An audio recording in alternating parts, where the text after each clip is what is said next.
Gate.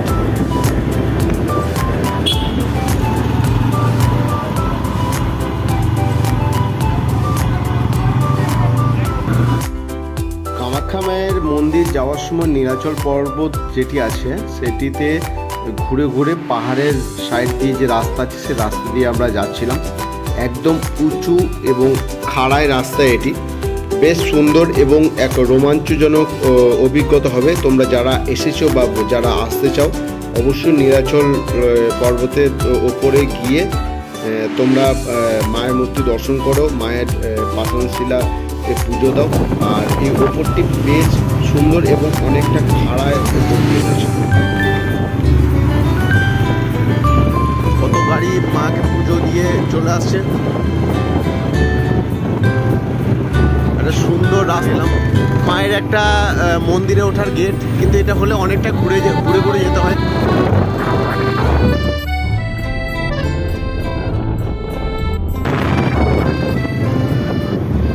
যাওয়ার আগে এইসব সুন্দর সুন্দর দেওয়াল মাপিংগুলো আপনারা দেখতে পাবেন। মাটি থেকে প্রায় 3 কিলোমিটার থেকে 3.5 কিলোমিটার ওপরে এই মন্দির। যাওয়ার সময় অনেক রকমের মূর্তি, অনেক রকমের দেওয়াল লিখন তোমরা দেখতে পারবে। আর একদম নিচেতে রয়েছে গুয়াহাটি শহর। গুয়াহাটি শহর পুরো কুয়াশায় ভর্তি যখন আমরা গেলাম। এই যে আর একটি হোটেল রয়েছে এখানে।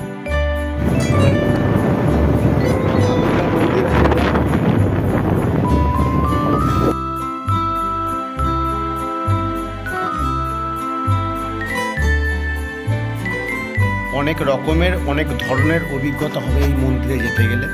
অনেক উপরে যেহেতু সেহেতু ওয়েদারটা অনেকটা ঠান্ডা থাকে। আর আমরা এমনিতে শীতকালে গেছি, সুতরাং ওয়েদার তোমরা বুঝতেই পারছো। যে ত্রিনাথ মন্দির, মানে শিবের মন্দির আছে এটাতে।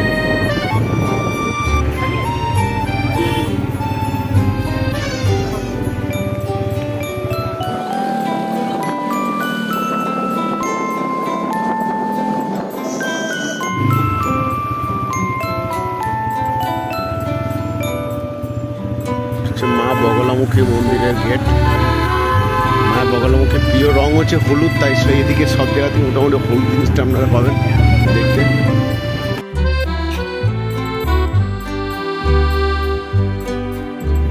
আমরা একদম নীলাচলের টপে চলে এসেছি। এখানে একটা মন্দির আছে মায়ের, সেই মন্দিরেতে আমরা যাচ্ছি এই মুহূর্তে।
ভিডিওর পরবর্তী পার্ট দেখতে অবশ্যই লাইক, শেয়ার এবং সাবস্ক্রাইব করবে।